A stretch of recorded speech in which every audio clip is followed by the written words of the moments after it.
За сайн байцгаана уу монголчуудаа. Өмнөд Монгол подкаст ээлж дугаар хэлж байна.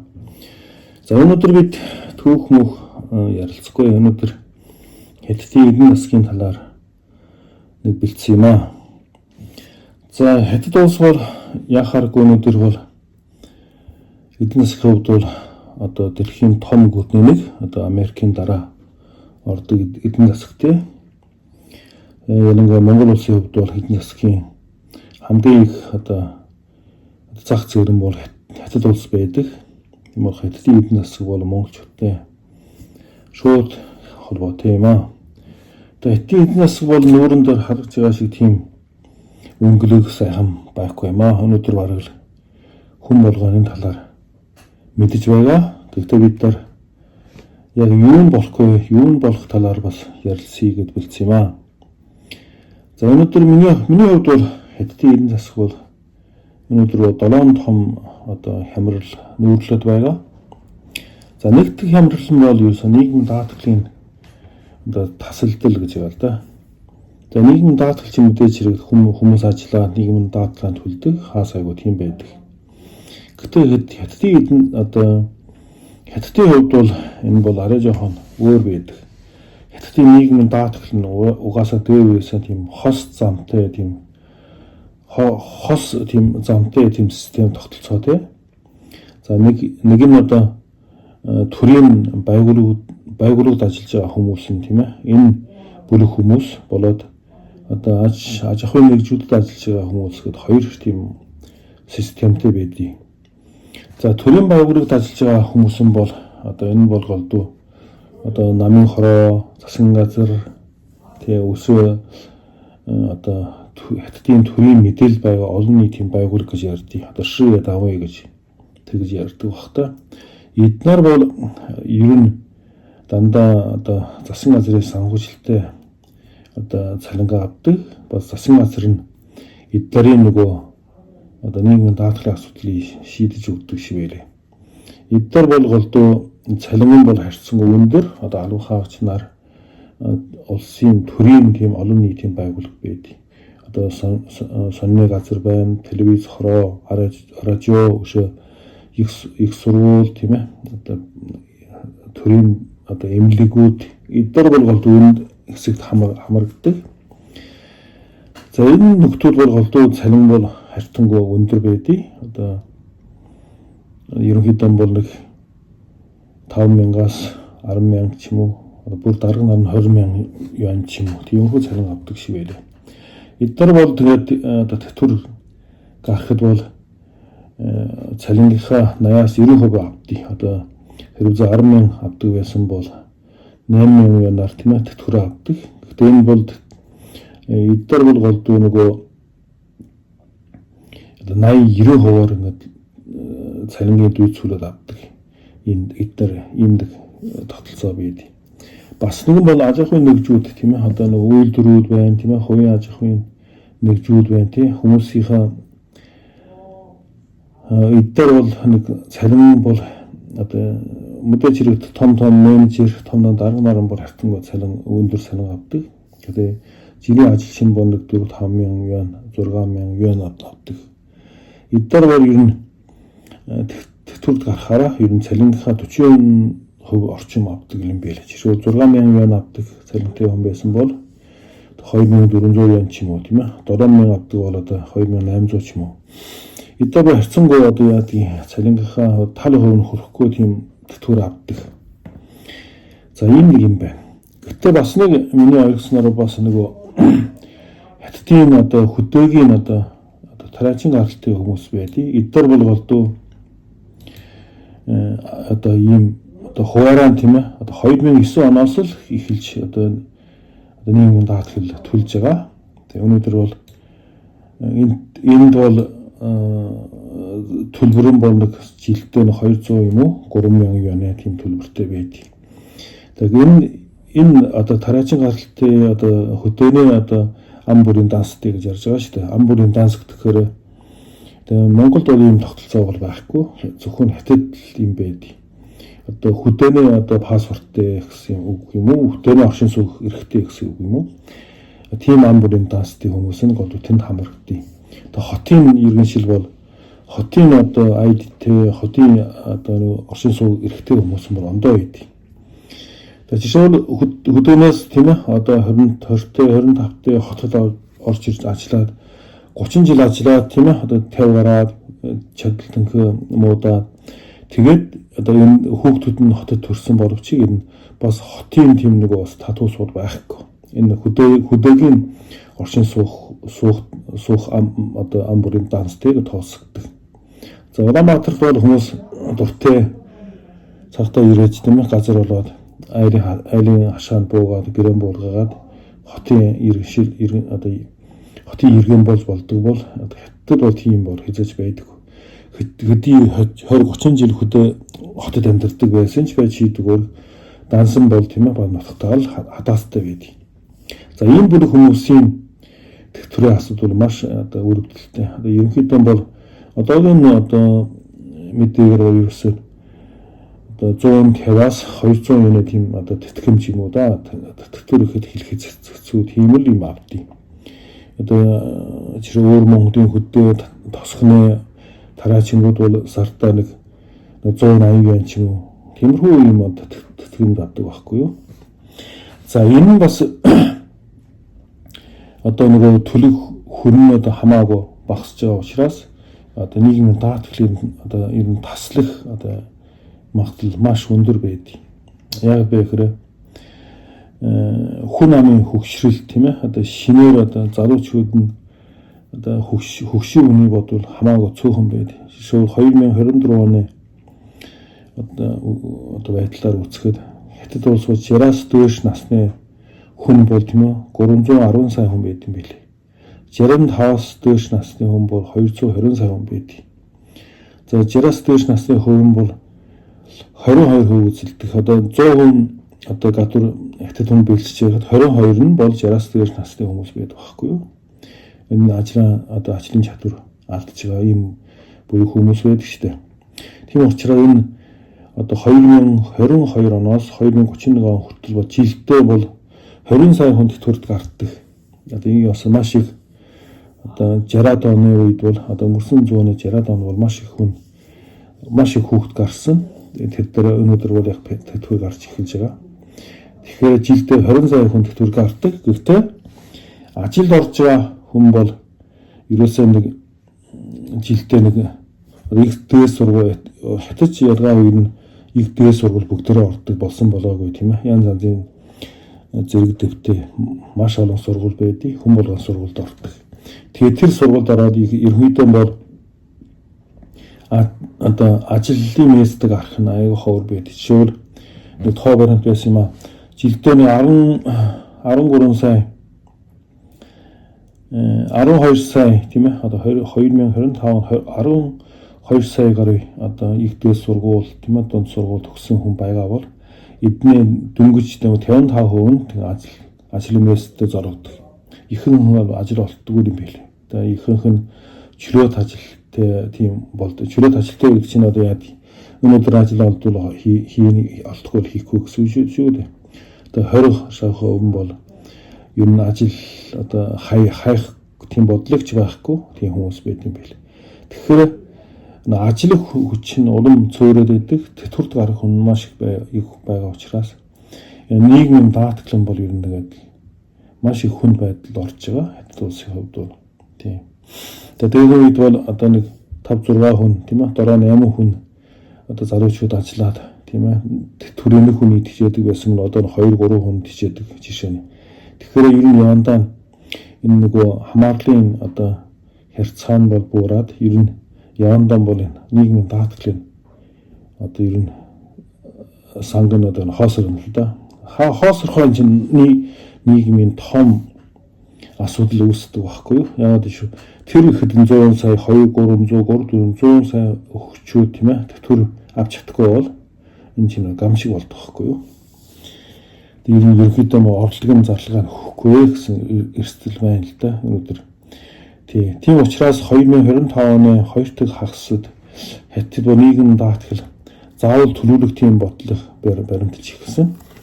Одоо мэдээж хэрэг хүн болгоо ажил хийгээд нийгмийн даатгалын төлөв ёстой. Гэхдээ хятадын аж ахуйн нөхцөл бол ярангуй жижиг дунд аж ахуйн нөхцөл бол аль болохоор нийгмийн даатгалыг төлөхгүй тийм арга хэмжээ авдаг байсан. Яг бол хятад чинь одоо хэрэгцээ бүх одоо татвар, авилгаан бүгдийн цуглуулууд дэлхийд хамгийн хүнд ачаалттай одоо татвар хамгийн ихтэй орны нэг байдаг. Тийм учраас одоо жижиг дунд үйлдвэрүүд бол ихэнх нь бол би чамд одоо 3000 өгье. Одоо нийгмийн даатгалыг төлөхгүй гэдэг. Хэрэгцээ чи төлөхөөр бол би чи 1500 аваа гэдэг шахчихдаг байхгүй. Тэгээ хүмүүс чинь залуу хүн яах. За 3000 авъя гэдэл ажилтдаг. Тэгээ тийм одоо түрүү одоо 2025 оны 2 дахь хагасаас маш их яригддаг байсан. Одоо хүчээр тийм ээ төрүүлэх нийгмийн даатгалын асуудлыг бол яг энэ одоо хэрэгцээ төлөхгүй бол тийм ээ одоо ажилчин одоо боосоо матах юм бол яадаг тийм баахан юм гарсан байлээ. Тэгэхээр маш олон одоо хүн одоо ажилуулдаг ганц нэг 2 хүн ажилтнаа тийм ажиллаан бол ерөөсөө одоо хасаг одоо ажлаас нь чөлөөлөөд бүр нийгмийн даатгалыг төлөхөөргүй тийм настай хүний одоо 60-аас дээш юм уу 65-аас дээш насны хүний ажилууд нэг бол эсвэл настай хүний нэр дээр тийм ээ одоо хөвөр хүүхдүүдийг ажилуулах тиймэрхүү бодлого эхэлж байгаа яригдаад байдаг шүү. За ерөнхийдөө бол хятадын одоо залуучуудын ажилгүй хэдэл бол алуун ёсны тоо шүү дээ 16-аас 24 насны залуучуудын ажил үеийн тоо бол 18.9% болсон байна гэж ярьдсан байлээ. Гэхдээ энэ мэдээж хэрэг тоо бол худлаа яг л хятадын тоо бол итгэхэд аргагүй. Ер нь тоо болгоон дээр 2 үржихэд бол бараг л үнэнтэй нийцэх ухааг бодож байгаа. Тэгэхээр 37% нь ажилгүй хэдэлтэй багтахгүй ер нь тийм байгаа да. Нэг хамгийн том асуудал нь бол нийгмийн даатгал нь бол тэгээ хоосрох гэж байгаа. Санган. За хоёр дахь том одоо эдийн засгийн том асуудал нь бол энэ ерөөсөө хүн ам зүйтэй л холбоотой юм билээ. Хүн амын төрөлтийн төвшин бол тийм ээ хүн төрхөө болсон. Би энэ талаар тусгай нэвтрүүлэг хийж яасан. За хятадын үндэсний статистикийн товчоо тийм ээ 2026 он 1 сарын 19-ний мэдээгээр бол 2025 онд хятад улс бол 7,920 мянган хүн төрсэн байдаг. Тий. Харин 2024 он чи 9,540 мянган төрсэн байхгүй юу? Хүүхд гарсан байхгүй юу? Тэгэхээр энэ төрөл бол маш эрс болж байгаа. Ерөнхийдөө бол одоо бүгд найрамд хятад улс байгуулснаас 1949 оноос хойш хамгийн доод одоо рекордыг өрөвдөж байгаа. Тийм. Харин нас баралтын хүмүүс бол 11 сая 310 мянга болж байгаа. Тэгээ бас зөрүүн бол хэдэн сая байж 3 сая гаруй хүн байдаг байхгүй юу? Ерөнхийдөө бол хүн амын өсөлтөн бол одоо жилдээ 3 сая гаруй хүн хасагдж байгаа. Өнөөдөр хятад улс бол 1 миллиард 410 сая гэж ярьж байгаа боловч ерөнхийдөө эрдэмтэд бол энэ тоо бол маш их устай, ер нь хөөстэй, энэ бол хутлаа тоо. Ерөнхийдөө бол 1 тэрбум 280 сая тэрнээс давхгүй гэсэн тийм одоо эрдэмтэд бол үздэг юм байлээ. Тэгэхээр 11 тэрбум 400 сая бол хутлаа байна. Ер нь 1 тэрбум 200 сая нэг 100 гаруй сая ийм зөрүү бол байдیں۔ Тийм энэ бол хүмүүсийн одоо янз юм нөгөө хэмээг үндэслээд асуудлаа гаргасан бол 1 тэрбум 200 гаруй сая хүн байдаг. За 3 дахь хамгийн том хятадын одоо хамгийн том хамрал бол ерөөсөн газрын санхүүжилтийн орлого бол эрс унж байгаа. Газрын санхүүжилт гэхээр энэ бол голдуу зөвхөн хятадын онцлогтой юм нэг орлого байна л да. Тэгээ хятад бол ерөөсөн одоо 1994 оноос хойш бол татврын тийм шинжилэл бол хийсэн. Юу гэсэн үг вэ гэхээр энэ төв засгийн газар бол одоо татврын 70% авч явдаг. Орон нутгийн захиргаа бол 30% татврыг авдаг. Ерөөсөн юм хуваах тийм шинжилэл хийсэн. Тэгээ орон нутг бол ерөөсөн бүх юм даадаг байхгүй юу? Ихэнх хүн татврыг бол засгийн газар аваад явдаг. Тэгээ орон нутг бол гэхдээ тийм ээ одоо орлого орох тийм одоо арга сүг хайсан. Тэгээд газраа зарах наймаалах тийм ээ ийм нэг одоо санхүүгийн орлогын тийм арга олж авсан. Энэ нь яагаад бэ гэхээр одоо ер нь ойрын 30-40 жил бол хятад улс бол маш их дэд бүтцэс хөгжсөн. Тэгээ орон сууцны одоо барилга бүгдийн газар хэрэгтэй учраас орон нутгийн хүмүүс бол газраа тийм ээ тараачингуудаас хямдхан аваад 100 бараг 200 дахин үн нэмээд одоо нөгөө барилгын компанид зарчдаг. Тэгээд нөгөө энэ газраа зараад одоо санхүүжилтээ одоо нөхдөх ийм тогтсон байдаг. Тэгээд зарим одоо хятадын орон нутгийн санхүүжилтийн бараг 60-аас 90% юм газар зарсан одоо орлогоос нөхдөг байсан. Харин одоо бол тийм ээ одоо барилгын салбар бол унталтанд орсон. Одоо бүгдээрээ бараг орон сууцтай болсон. Дунджаар хятадын 92% баха. Хүн амын 92% нь өөрийн орон сууцтай болсон гэсэн тийм тоо баримт. Энэ нь одоо хотын иргэдийг хэлж байгаа хэрэг. 92% шүү. Бүгдээрээ бараг орон сууцтай болсон байлээ. Тэгэхээр одоо дахиад шинэ газар аваад шинэ орон сууц барих тийм нэгтгэх нь тийм одоо шаардлагч байхгүй болсон. Хоёр дахь нь одоо орон сууцны үн маш их онсон учраас газраа зараад ч хүн авах хүн байхгүй, авсан ч үн төрөхгүй тийм болсон. Тэгээ орон нутгийн хүмүүс нь бол тэгээд одоо засаг заргаад орон нутг гэхээр голдууд шөө нүж одоо өөртнөөс орон түүний доор одоо өөр Монголд бол шөө аймгийн дэсний тийм ээ захиргаа эсвэл өшөө доор бол хошуу захиргаа чи дандаа орон нутгийн засаг зархаанд ордог. Эдгээр бол хүнд сүүлдээ мөн олох гэдэг бүр янз янзын арга сүүгчилж байгаа. Хамгийн нөгөө одоо зартын нэг арга нь бол одоо ян булаа гэж хятадаар ярьдаг. Энэ юу гэсэн үг вэ гэхээр далайн гүн тийм ээ загасчлаг тийм нэг юм маш их дэлгэрсэн. Яагаад вэ гэхээр орон нутгийн засгийн газрын одоо орон нутгийн засаг захиргаа тийм ээ одоо нийтийн автобусны унааныхаа мөнгөө шийд өгч чадхаа болсон, багш цагдаагийнхаа цалин өгч чадхаа болсон учраас мөн олох эсвэл торгуулийн мөнгө тийм ээ замын цагдаа нар маш их замд гараад торгодог болсон байна. Шугам янзын одоо торгодог байгууллага зөндөө байгаа шүү дээ. Ариун цэвэр юу вэ тийм ээ халдвар галхманд гэдэг. Бүгдөө торгуулийн аянд гарсан нэгтгэн. Бас нэг хамгийн том юм бол далайн гүн тийм ээ загасчлаг гэсэн юм маш одоо дэлгэрсэн байдаг. Одоо далайн гүн ч одоо далайн гүнд очиод загасчлын шүү дээ. Том загас барих юм уу? Тиймэрхүү ухаантай.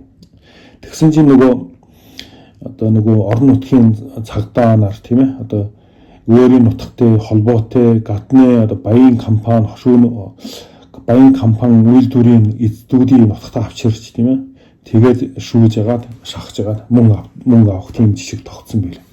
Хамгийн одоо миний сонирхсан нэг юм бол Хүлэмбайр аймгийн Шин баргийн 100 хошууны цагдаа нар тийм ээ Бээжинд очиж одоо нэг Бээжингийн нэг компани байна да юу гэсэн тийм техник шинжлэх ухааны тийм компани байдаг. Тэрний бүр олон хүний нутагтаа авчираад хороод тийм ээ мөнгө саах гээд ингэсэн чинь тэр нөгөө ерөнхий захирал нь тэр хоригдсон газар нас барсан. Одоо дэлхийгээр бас энэ мэдээ тарж ирсэн. Тийм. Өчигдөр бас нэг арга нь бол нөгөө юм байлээ. Одоо нөгөө нийгмийн эрүүл мэндийн даатгын мөнгийг хуурамчаар авах юм. Бүр зохион байгуулалтын орон нутгийн засгийн газраас нь одоо Хүүбийн мужийн Шаньян гэдэг газрын 10 гаруй тийм ээ одоо сэтгцийн одоо СМ-ийн эмнэлэг шүү дээ Монголоор. СМ-ийн эмнэлэг нь дандаа тэгээд хуурамч тийм ээ сэтгцийн одоо СМ-ийн өвчнгөө хүмүүсийн эмнэлэгтэй төлөөлөл бүртгүүлээд тэгээд ус нөгөө нийгмийн эрүүл мэндийн даатгаас мөнгө авдаг тийм ээ. Тэгээд бүр зарим бүр тэндээ ажилтдаг нөгөө security байдаг. Одоо жирийн үедээ бол үүдэн дээр нь одоо харуу security хийгээд байдаг. Цаанаасаа сард нэг удаа шалгалт ирдэг юм байл. Шалгалт нь ихэд нөгөөдөл чинь бүгдээ сэтгцийн өвчтэй гэдэг эмнэлэгтэй хөвтчихдэг. Ийм маягаар тийм ээ мөн авдаг. Яг вэ гэхээр орон нутгийн үнэхээр нөгөө орлогогүй мөнгө болсон байна. Тэгэхээр нөгөө мөн олох гэдэг бүгдээ өгтөл тэмцэж байгаа. За хятадын одоо эдийн засгийн талаа дөрөвт том хамрал бол юусэн үйл хөдлөх хөрөнгийн үн бол огцон буурч тийм ээ хөрөнгө бол хүмүүсийн хөрөнгө бол багасж байгаа. Яг үйл хөдлөм хөрөнгө бол хятадын одоо гэр бүлийн тийм ээ гэр бүлийн хөрөнгийн хувь ихэнх эзэлдэг. Түмэн хүмүүс бол одоо ихэнх хүмүүс бол одоо орон сууцндаа одоо 10 сая юуны орон сууц юм уу 2 сая юуны орон сууц тэгээд сонсоод өөрийнхөө хөрөнгөө хэмждэг болохоор банкны одоо хадгаламж байгаа. Гэхдээ тийм их хувийг бас эзлэхгүй юм билээ. Жишээ нь жирийн хүн бол 2 сая юуны байртай харин банкндаа нэг 100 мянган юуны хадгаламж жишээ нь юм уу. Тэгэхээр одоо орон сууцны үнэн бол навс унснаас болоод тийм ээ одоо хөрөнгө нь тийм ээ маш их агшсан. Ерөнхийдөө нэг тоо байдیں۔ Одоо өнгөрсөн хэдэн жил бор орон сууцны үнэн унснаас болоод 200 их 80 юан. Тийм 200 их 80 юаны хөрөнгө нь агшсан гэсэн байлээ. Тэгэхээр энэ нь бол айлын тийм ээ айлын хөрөнгийн одоо 70%-аас бол 50% хүртэл одоо буурсан байдаг. Одоо нэг өсөндөө1 сая юаны хөрөнгөтэй байсан бол одоо юу гэдэг одоо хэд унсан гэсэн үг юм. Ерөөсөө нэг маш их унсан байхгүй.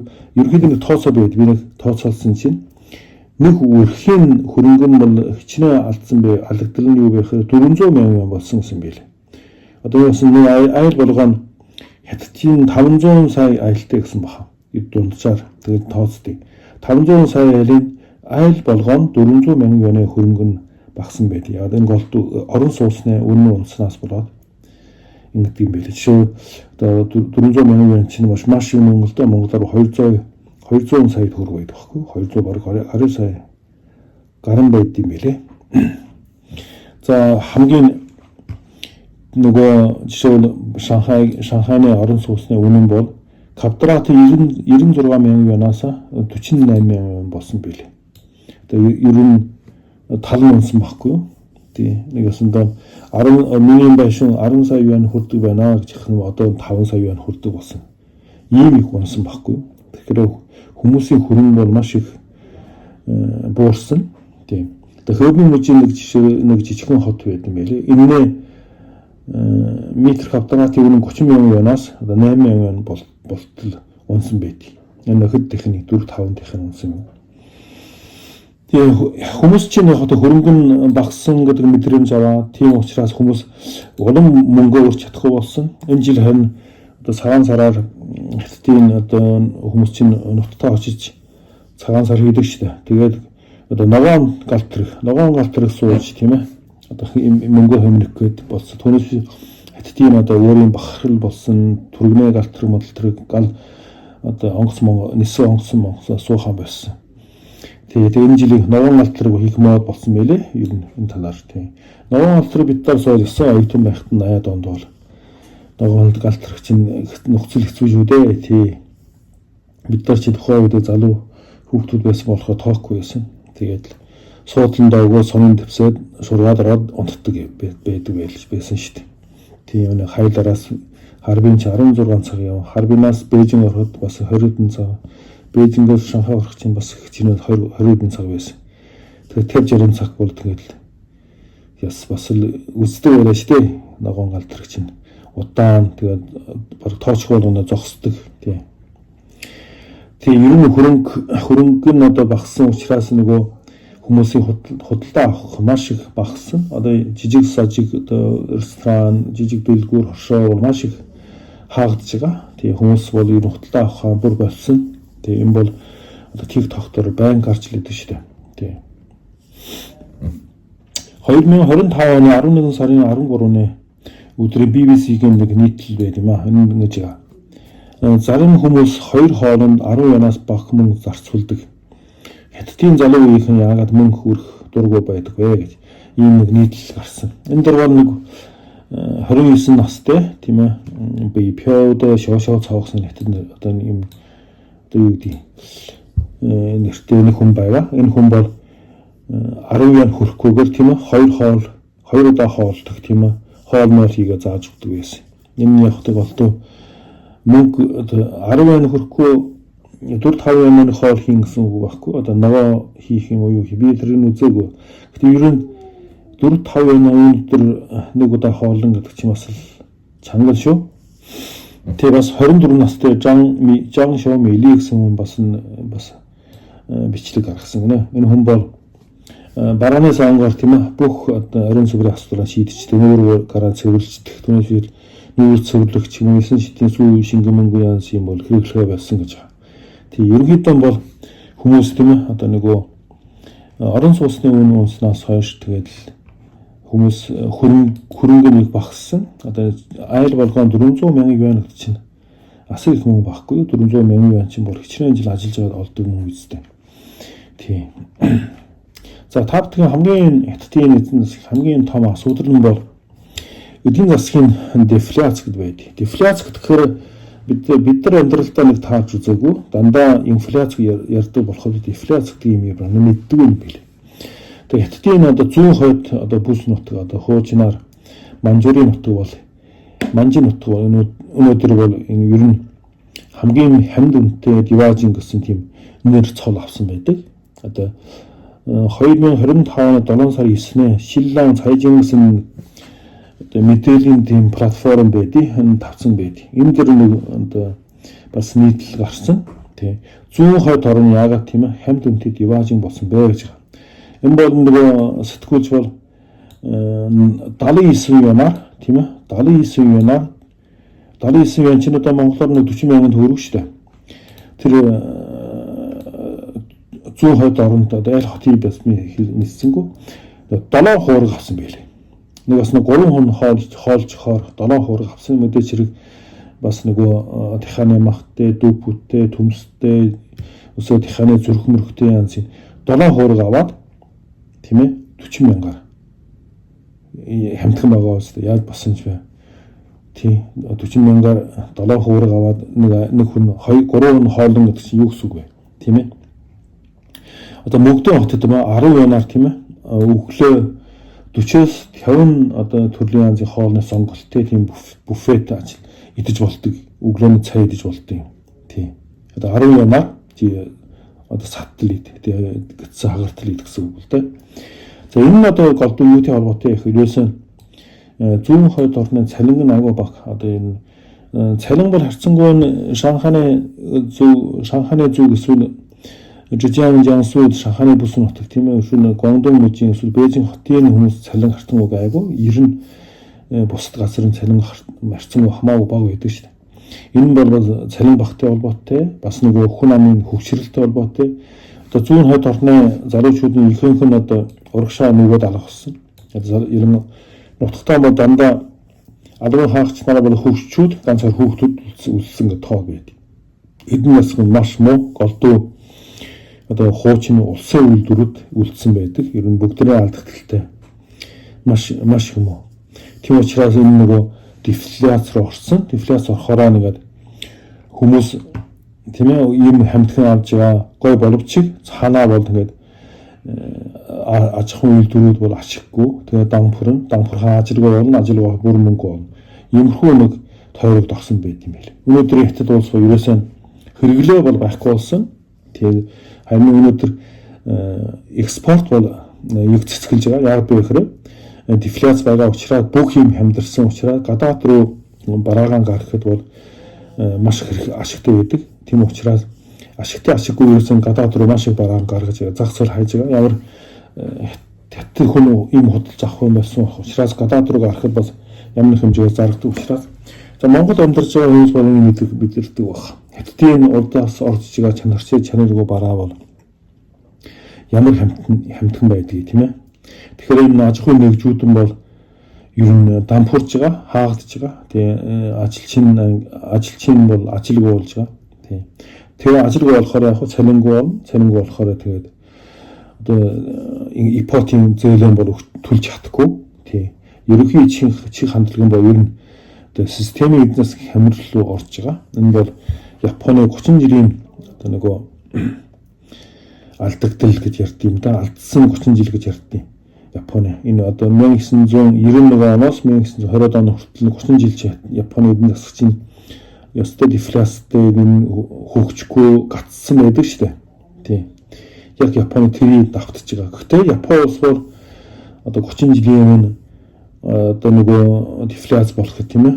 Одоо эдийн засгийн хямрахад Япон улс чинь одоо хөгжилтэй нийгмийн даатгал нь юу нэлээ одоо болсон ийм улс байсан. Харин өнөөдөр хятад бол тийм биш. Одоо ерөнхийдөө нийгмийн хамгаалалт бол 0 орн чинь хятад орн байхгүй. Монгол бол хажууд нь хамаагүй сайн байдгийг. Тийм. Монголын ард түмэн заримдаа тэр нь ойлгохгүй л да. Яах вэ тэгээд дандаа нөгөө Солонгос төгтий, Япон төгтий, одоо Америк төгтий гэдээ ярьдаг болохоос биш. Яг нийгмийн даатгалын хувьд бол Монгол улс бол хамаагүй сайн байдаг байхгүй юу? Тийм. Одоо бүр насаар ажил хийгээгүй тэгэхээр туун группинг мөн авдаг. Хятад бол тийм үгүй шүү дээ. За өглөө 100 юун 200 юун л үгтэй. Тийм. Тэгээд тийм учраас өнөөдөр бол одоо нэг ютубер маягийн хятадаар бол маш олон хүн бол тийм ээ хүмүүсийн гатгшаа яаж зүхтэх талаар юм уу? Гатгшаа цагаачлах талаар юм уу? Эсвэл одоо энэ нутагтаа үлдсэн өөрийгөө яаж хамгаалах талаар маш их одоо нэвтрүүлэг бол байд. Тийм. Тэгээд дефляцийн аюул байна өнөөдөр тийм. За 6 дахь нь бол хятадын бан санхүү бол маш хүн байдал орж эхэлж байгаа. Санхүү хүн байдалд орох том шалтгаан нь юу вэ? Орон сууцны үнсэнтэй шууд холбоотой. Нэгдүгээр нь ажилгүй үйлдэлтэй холбоотой. Яг бээр 2025 оны 11 сард тийм ээ ийм мэдээгээр бол хятадын маш олон банк болд ингээд одоо банкнд хураасан одоо байшин зардсан байл. Жишээ нь Ланжоу банк бол 1479, Жилийн гэсэн банк бол 2000 тийм ээ, Тэнжин банк 1300 жишээ. Энэ маш олон банкад хураасан байшин заран гэдэг. Хамтгаар зарна шүү дээ шууд одоо дунд 100 ч хэрэггүйгээр. Энэс чинь хүн авах хүн байхгүй. Зөвхөн заргаж байгаа хувь бол 28.5% нь заргасан байна. Ихэнх авдаг юм билээ. Тэгэхээр энэ юу гэсэн үг бэ гэхээр чанаргүй зээлүүд бол маш их байдаг. Одоо чанаргүй зээлүүд маш их байгаа учраас энэ санхүүгийн банк санхүүгийн эрсдэл бол айгүй ер нь толгойд байгаа л да. Өнөөдөр хятад бол одоо чанаргүй зээлүүдийг бол ингээд том банк руу шахаж агаад одоо нэг одооний юм болгохгүй гэж хөөцөлж байгаа. Гэхдээ энэ бол нэг олон жил явж чадахгүй. Ер нь энэ жил бол улам муудах гон шалтгаан байд юм билээ. За дараадах нь бол одоо гадаад худалдаа. Гадаад худалдаа бол өнөөдөр бол хятад бол хөгжиж цэцгэлж байгаа. Энэ бол үнэн. Тийм. Цорын ганц гэрэлтэй эдийн засгийн гэрэлтэй зүйл юм бол гадаад худалдаа байдаг. За 1971 оны 7 сард Америкийн ерөнхийлөгч нь тийм аюулгүй байдлын зөвлөх Киссинжер гэх еврей өвгөн тийм ээ хятад нууцаар айлчилсан. Тэгээд дараа жилийн тийм ээ Никсон ерөнхийлөгч бол хятад ажиллаад 79 онд Америк хятад дипломат харилцаа тогтоосон. Тэгээд 79 оноос хойш бол шинжил нээлттэй одоо бодлого явуулж ирсэн. Энэ үеэс хойш бол хятад улс Америкийн одоо талд орсон нэг осондоо. Яг бэхэр Америкууд бол хятадын өөртөө одоо татаад тийм ээ зөвлөлтийн эсрэг одоо үзэх тийм хүзэр болгосон товлсон л да. Тэгээд хятадын нөгөө хөгжлийн одоо их цэг нь тавьж эхэлсэн байдаг. Тэгээд 2000 оны 10 сарын 10 тийм ээ нөгөө худалдааны банкын хамгийн таамаглалтай улс тэг гарын өсөж зурсан Билл Клинтон 2001 он тийм ээ Америкийн дэмжлэгээр шүү дээ. Тэгээд нөгөө дэлхийн худалдааны байгууллагууд илсэн. Тэгээд одоо 1980 оноос 2018 хүртэл одоо 38 жил 40 орчим жил бол хятад улс маш их хөгжсөн. Бид нарын жоохон байхад хятад ч надад тэгээд яг үлсрэнгийн байгааг санахгүй байна. Гэхдээ хүн болгон ядуу байсан. Тийм одоо хүмүүс бол дандаа нөхөстэй, өвдгөндөө нөхөстэй, тохоондоо нөхөстэй, зарим нөхөс тавьдаг тийм л ядуу байлаа шүү дээ. Орон сууц гэж авах юм байхгүй. Хөдөө бол тэгээд шил одоо цонхны шил гэж байхгүй шүү. Дандаа цаасаар ингээд цонхоо наачдаг. Тийм л байлаа шүү дээ. Маш ядуу байсан. Хоолндон зөвгө зарим ядуу харин гэр бүлийн дундаа нэг өмдтэй ээлжээр өмдөө өмсөд гарддаг. Тийм ээ. Гадуур гаруун өмдөө өмсдөг бусна тэгээд хүн жил дотроо хөвтөд идэм яа. Тийм байдаг шүү дээ. Тэгээд одоо нөгөө Америкийн өөрийн багтаа авснараа тийм ээ Хятад улс үнэхээр хөгжсөн. Тэгээ гадаадын хөрөнгө оруулалт, техник, технологи, менежмент тийм ээ. Дээр нь Хятадын маш их ажлын хүч тий. Тэгээд дуулууртай ажилчинтай ба зохих хэмжээний мэрэгжлийн одоо инженерүүд байдаг. Тэгээд засгийн газрын дэмжлэг, дээр нь нөгөө экологийн тийм ээ одоо үртгэн үртэг гэж мэдэхгүй, хүнээ ирэх гэж мэдэхгүй. Энэ одоо энэ бүгдийг нийлүүлж байгаа, тийм уйлдуулж байгаа Хятад улс бол дэлхийн үйлдвэр болсон шүү. Тэгээ 30% бол Хятад улсад дангараа үйлдвэрлэдэг байсан. Тийм. Тухайн үед Америкаас бол 60-70 мянган компани үйлдвэрүүд Хятад ажилладаг байсан. Японоос бол 35 мянга. Тийм. Энэ 2010 оны байдлаар гадаадын хөрөнгө оруулсан компани үйлдвэрүүд бол 44 мянга гаруй байдаг гэсэн шүү дээ. Маш их гадаадын хөрөнгө оруулсан. Үүний дотор хамгийн их нь бол миний мэдхээр бол Тайван бол Гонконгууд байдаг. Гонконгийн бүх үйлдвэрүүд, Тайваны бүх үйлдвэрүүд шахуу тийм ээ. Бүгд Хятад руу ирж нүүж орчихсон. Тэгээд Америк, Япон, тэгээд Европ бүх дэлхийн үйлдвэр Хятад үйлдвэр байгуулад Хятад улсын хөгжсөн. Тийм. Түүнээс болоод Хятадын нийт экспорт бол тийм ээ дэлхийн нийт экспортын 14.2% эзэлдэг байсан. Тэгээ хамгийн том экспортын орн, тэгээ хамгийн хоёр дахь том импортын орн болсон байхгүй Америкийн дараа. Тэгэхээр нөгөө сүүлд нь 18 оноос хойш тийм ээ Америк Хятадын худалдаанууд даан эхлээд дээр нөгөө одоо нөгөө ши дарах 12 онд гараад тэгээд ши дарах чинь өөрөө старт одоо буруу дүгнэлт өгсөн байхгүй юу? Нөхцөл байдлаа буруу дүгнэлт өгөөд зүүн бол мандаж байгаа, баруун бол унж байгаа гэсэн тийм дүгнэлт өгсөн. Тэгээд энэ одоо бол тийм ээ 100 жилийн хугацаанд тийм ээ үзэгдөөгүй тийм агуу боломж өөрчлөлтийн тийм цаг ирсэн гэд итгэхэд тэгээд нөгөө чинь одоо хуучин бол тийм ээ сүүлийн хумсаа нуугаад явдаг байсан бол сүүлдээ ши бол бидтэй бол одоо нуугч шаардлагагүй болсон. Америктэй ер нь тэгээд энэ зэрэгцэг ёстой гэсэн бодлого эхлээд тэгээд Америктэй муудалж эхэлсэн. Тэгээд худалдааны дайнаас эхлээд нөхцөл байдал өрөнд ордоо. Дээр нь Хятадын эдийн засгийн тогтолцоо нь өөрөө бас асуудалтай байсан. Тэгээд өнөөдрийн байдал хөрлөөдөө. Тэгээд Жо Байден даргын үед бол тэгээд ерөнхийлөгчийн үед бол ер нь тэгээд Хятадын баруун бүслэг тийм бодлоготой байсан шүү дээ. Одоо нөгөө Америк, Япон, Энэтхэг, Австрал тийм ээ өшөө тэр AUKUS гэж Америк, Англи, Австрал гэх тийм ээ. Тэгээ Америк, Япон, Америк, Солонгос гэх тийм ээ бүх талаар нь Хятадын ер нь хасаж бүслэх тийм арга хэмжээ авдаг байсан. Гэтэл Трамп гарснаас хойш энэ дарамт нь хамаагүй усуларсан байдаг. Тийм.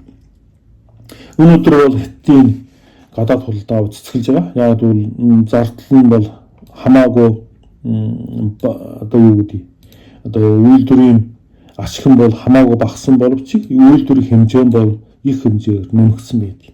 Гэхдээ энэ бол одоо Хятадын эдийн засгийн аврах одоо энэ болж чадахгүй. Эдийн засгаар Хятадын эдийн засгийн бол гурван одоо тулгуур байсан. Нэг нь бол гадаад худалдаа, нэг нь бол дотоодын хэрэглээ, нэг нь бол хөрөнгө оруулалт. Одоо засгийн газрын хөрөнгө оруулалт. Энэ бол голтуу гүүр байшин тийм ээ орон сууц юу гэдэг тийм ээ юм барьдаг. Энэ бол маш их эдийн засгийн одоо дэмждэг байсан.